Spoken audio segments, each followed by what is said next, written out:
All right, so we'll get started here in just a second.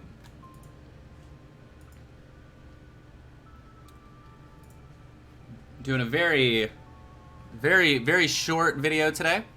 We're gonna go. This is a story time video. This is something a little bit different for you guys, and we'll get started over a topic that's been literally driving me insane at night, off and on for a while now. And after a little interaction that I just had, I figured I would make a entire video illustrating to you guys why asking for advice on the internet is absolutely a terrible idea if you have no information, which pretty much is a catch-22, but it is what it is. So hopefully I'm not muted. I'm not muted. All right, so here's the deal. We are going to just go over the scenario here. So, I cleaned my Iwata airbrush, right? And I was trying to use one of the cleaning brushes going through it. Anyone that's purchased them before knows that they bend and they're really flimsy and they can be annoying. So what I decided to do was put a post in the group that I would consider has the best painters in general, which is Heavier Metal. And, you know, there are a lot of really high-end painters in there. I'm in that group, and I never post specifically because of what you're about to see. It's a really awesome group full of really good painters, but it's also one of the most toxic environments if anyone ever asks for any advice. So let's go ahead and go into exactly how this whole conversation went down. So I show up into this group, and I say, hey everybody, I have a very dumb question. I'll remove it. But is there anything better for airbrush cleaning brushes that don't bend after 3 uses? Now that's a weird sentence, and I probably could have phrased it better. But I'm just asking, is there anything better than those little brushes that they try and sell? Obviously, first person's like, huh? I have no idea what you're talking about. Second dude's like, use interdental picks. Or unscrew the lot and soak it in airbrush cleaner. Okay, that's obvious, right? So then I'm like, all right, wait a minute. I need to tell people because they're going to assume I know nothing, right? I need to preface my post by saying, right, oh no, I clean my airbrush. I use an ultrasonic cleaner, whatever. So you can see the very bottom of the post actually post what I'm talking about, right? Which is the little brushes that you buy that you can clean with and everything like that. So I'm like, I'm talking about these, and you always end up ruining them, and I just buy more, you know, over and over.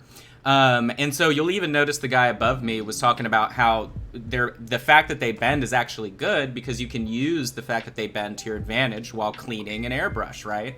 So I thought that was interesting. Now, I can understand why bending is a smart thing as well. However, that being said, it's also literally the part that I find annoying. So anytime I see it bend or anything like that, I'm always just like, God, I hate this. I wish it wouldn't bend, right? So that's the entire point of this question, is me to say, is there anything better than these bendy brushes? So you can already tell, first immediate response is just some dude doesn't know what's going on, and then someone suggesting not using those and using interdental picks, and then someone saying, yeah, you should use those, and the fact that they bend is actually a good thing.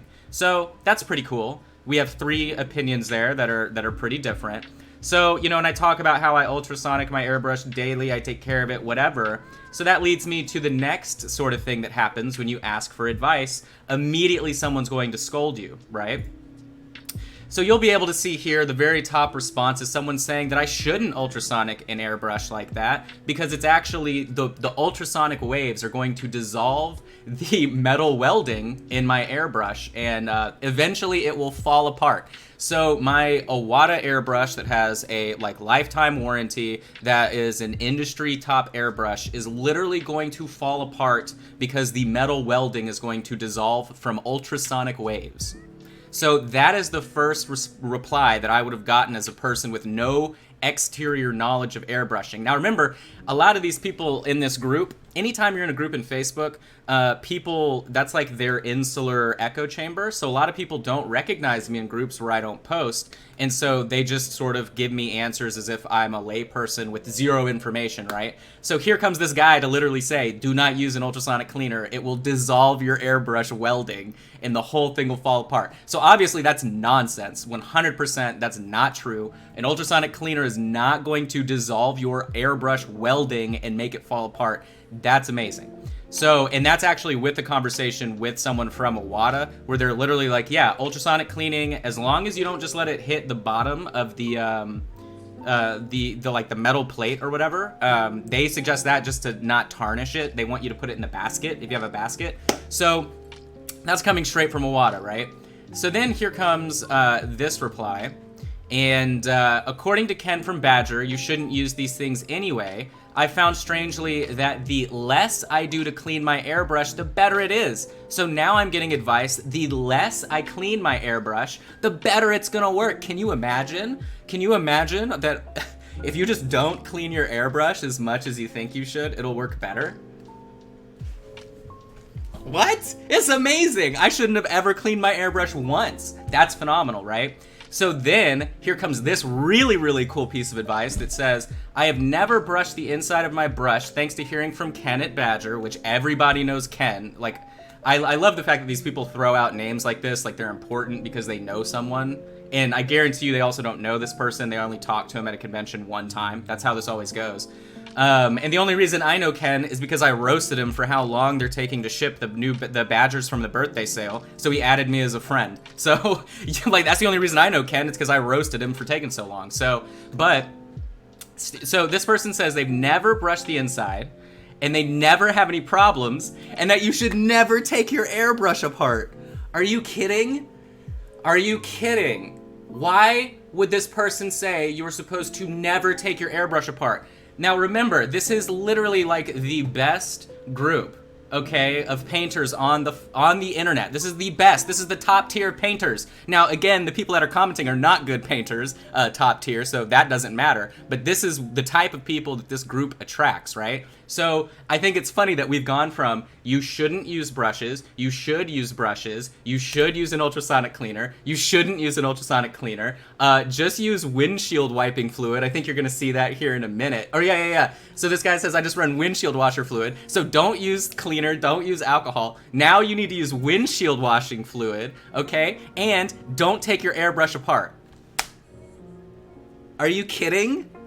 Are you kidding? So if I'm a person that's never airbrushed before, how do I ask for help? Why do we, like, literally, why do we, oh my god, like, why do we have all these people making it impossible to get any information that's passively helpful, right? And these people are speaking from positions of authority, which is fine if you have authority, but not if someone's genuinely asking for an improvement on a tool.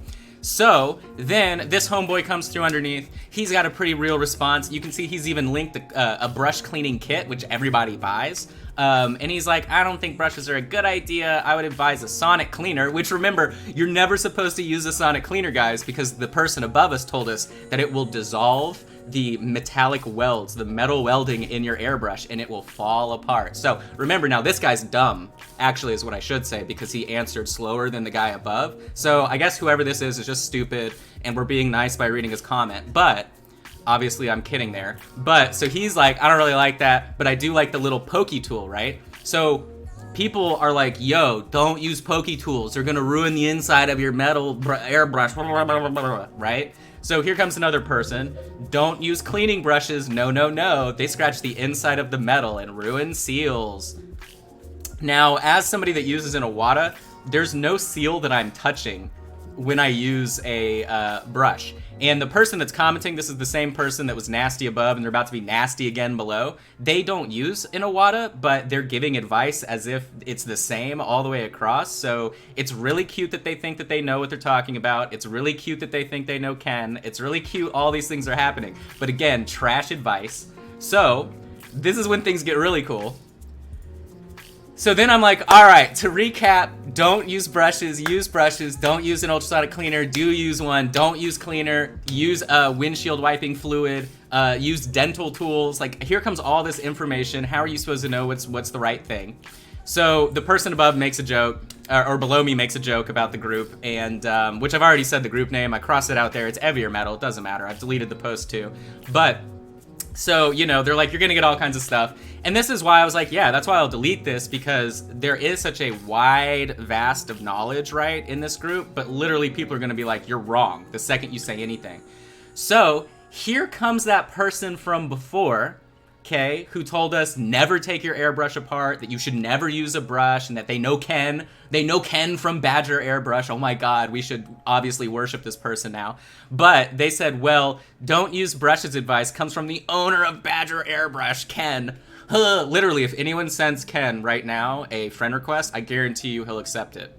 So, you know, if you want to be cool like this person, just send him a friend request. But anyway, so if you don't want expert advice from someone that knows the owner of Badger Airbrush, then you should just delete it anyway, all right? Now, here's what's funny. Iwata, the brand that I use, literally sells cleaning kits with brushes. They recommend brushing. They recommend an ultrasonic cleaner, right? And so I'm like, yeah, I use Iwata. Iwata recommends it. Thanks for the attitude. And this person's like, you are welcome. Now, I've blocked this person since this interaction. I've seen this person be nasty to other people in almost every engagement I've seen them have in other groups. Some people know who this person is. I'm done with them. They're not a good painter. They don't have good advice. I don't care about them as a person. I don't care what that makes me look like, but at some point, you just have to get these people out of your life, right? So then, finally, after wading through all this terrible information, and remember, all I did was ask one simple question: how can I find a brush that is better and doesn't bend inside my airbrush? That's all I want.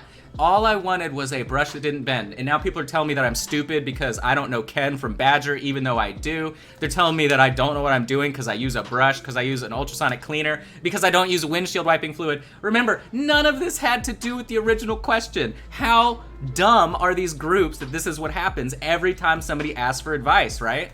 And then finally, my man, Johnny Van Woozle. I don't know if that's really his name. I hope it is. But the Woozmeister himself shows up and he's like, I don't like those in your airbrush because they're way too big. Buy some dental flossers that look like this. Boom. Drops the image. I already found them on Amazon. They do appear to be relatively sturdy, like they are bendable, but they're not going to get bent, so you can't use them the same any further. And they come in a big pack. So boom, bought them on Amazon. I'm going to try them out. I think they look like a good deal, and we'll see how it goes. But that's all I needed. That's literally all I required. That's all I asked out of the group was, is there another tool that works better that doesn't bend? And he's like, boom, dental tool. So big thank you to Johnny for being exactly what the internet needs, right? Which is just answering a question. Don't give unsolicited advice. Don't absolutely like rail into people because you are an expert, because you talked to Ken at a convention one time, right? Like, all of this stuff is so toxic in our community, and I think it is absolutely one of the reasons why people have so many problems asking for help.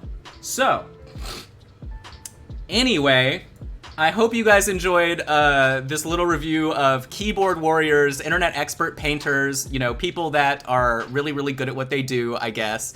But the reason I wanted to make this video was to highlight for you guys that when you ask for advice somewhere, if you start to get nasty comments or people being rude, that's unfortunately just the way that it is. I literally ask the most harmless question on the planet about a product, and I get literally 500 different opinions about how I'm wrong about everything I do in my life. So, you know, just remember that. If you're asking for advice, the best things to do is to identify as much as you know up front. Be like, I already do this, so this is why I'm asking this specific question.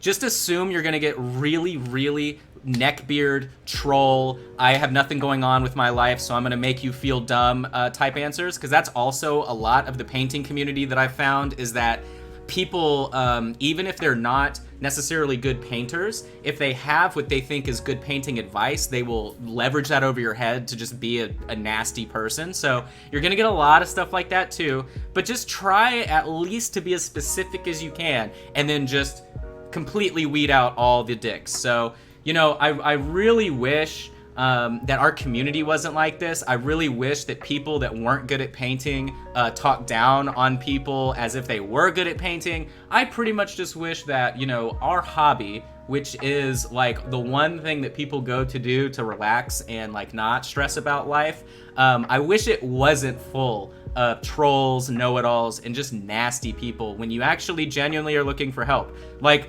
literally, I don't know when ever in my life I would need help with painting advice other than for a product, right? Where I'm like, this product is annoying me, and then I'm spoken to like an absolute idiot. So just, you know, if it happens to you, know that it happens to everybody. Remember that that block button is there for a reason on Facebook, things like that. But, you know, if there's one thing I've learned today, it's that knowing Ken from Badger Airbrush makes you an expert. And two, I'm doing everything wrong. I shouldn't be taking apart my airbrush. I shouldn't be cleaning my airbrush. If I am cleaning the airbrush, I shouldn't be using cleaner fluid. I shouldn't be using alcohol. I shouldn't be using anything anybody else uses. I should be using whatever windshield wiper fluid. I don't even know. And then just everything.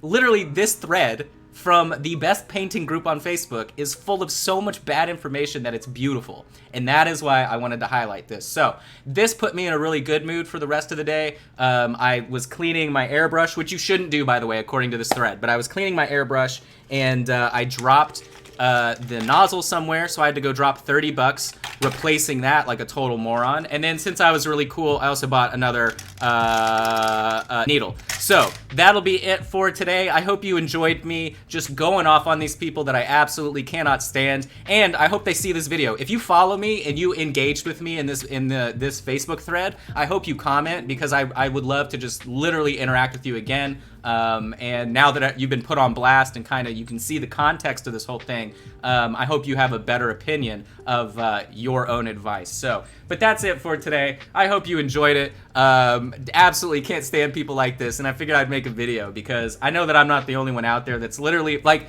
if I'm afraid to ask questions, if me, of all people, am afraid or hesitant to ask a question because I know what's going to happen in the comments, I don't know how anyone can become a painter. I don't know how anyone can ask questions. I don't know how anyone can get better if you're new. It's so frustrating. It's so disgusting. It's so disheartening. It's so toxic, and I hate it with every fiber of my being. So, shout out to everybody that doesn't know how to paint better than me, that talks to me that way. And for the rest of you, boom.